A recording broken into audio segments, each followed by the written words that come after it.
మీరు డబ్బులు ఏంటి మతం మారిపోయింది అలా మతం ఎవరు మారవసరం లేదు. మీ గుణం మార్చుకోమన్నాడు.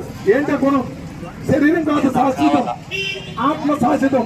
శరీరం అబద్ధం, ఆత్మ నిజమని నమ్మండి అన్నాడు. ఒక చెరువులో బురదలో ఉన్న కలపు బురద అంటకుండా ఎంత చక్కగా ఉంటుందో తెల్లగా, పాపంతో ఉన్నటువంటి శరీరంలో ఉన్న మనం పాపాన్ని అంటించుకోకుండా పవిత్రంగా ఉండమన్నాడు.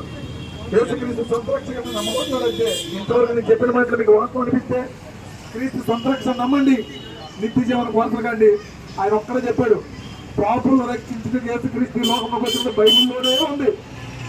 ఇంకెక్కడ కూడా పాపులను రక్షించడానికి వచ్చారని లేదు. ఒకవేళ ఏ గ్రంథంలో ఉంటే మనం ఆ గ్రంథం నమ్మొచ్చు. పాపులను రక్షించడానికి యేసుక్రీస్తు లోకంలోకి వచ్చినట్టు ఉంది. ఏ పాపము చేయలేదంటే యేసుప్రభు నమ్మకలేదు. ఏదో పాపం చేస్తుంటే కూడా ఖచ్చితంగా యేసుక్రీస్తు దిక్కు. ఇంతవరకు నేను చెప్పిన మాటలు మీకు వాస్తవం అనిపిస్తే యేసుక్రీస్తు నమ్మండి. ఆయన ఏమన్నాడు? నేనే మార్గం, నేనే జీవం, నేనే సత్యం, నా ద్వారా తప్ప ఎవరో పరలోకానికి రానన్నాడు. ఇది మీకు నిజం అనిపిస్తే యేసుక్రీస్తు సొంత రక్షణ నమ్మండి. అందరం మళ్ళీ పరలోకంలోకి వెళ్తాం. దేవుడు మిమ్మల్ని జీవించిన కలుగుతాం.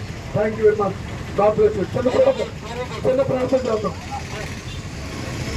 మనం కలుగుతాము తండ్రి, ఈ పరిశుద్ధమైన పుస్తకాలకు ఉండనుంటావు.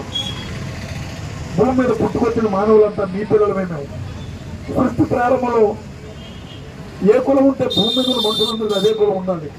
సృష్టి ప్రారంభంలో ఏ దేవుడైతే ఉన్నారో భూమి మీద ఉన్న మనుషులందరికీ అదే దేవుడే ఉండాలి.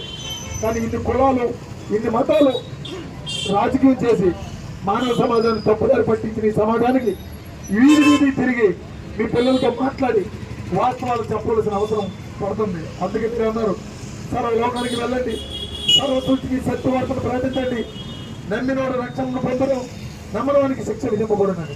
ఎంతమంది అయితే మీ పిల్లలు నా ద్వారా మీ మనసులో మాటలు విన్నారు, ఒక ఆత్మ కూడా నరకానికి జరపకుండా వీళ్ళందరికీ మీ రక్షణ భాగ్యం దయచేయమని, వీళ్ళంతా చేర్చమని, మీరే మహిమ తెచ్చుకోమని మీ కుమారుడు రక్షకుడైన యేసుక్రీస్తు నామమున బట్టి ప్రార్థన వేడుకుంటున్నాను. ఆమేన్. ఆమేన్. థాంక్యూ. అందరికీ నమస్కారం.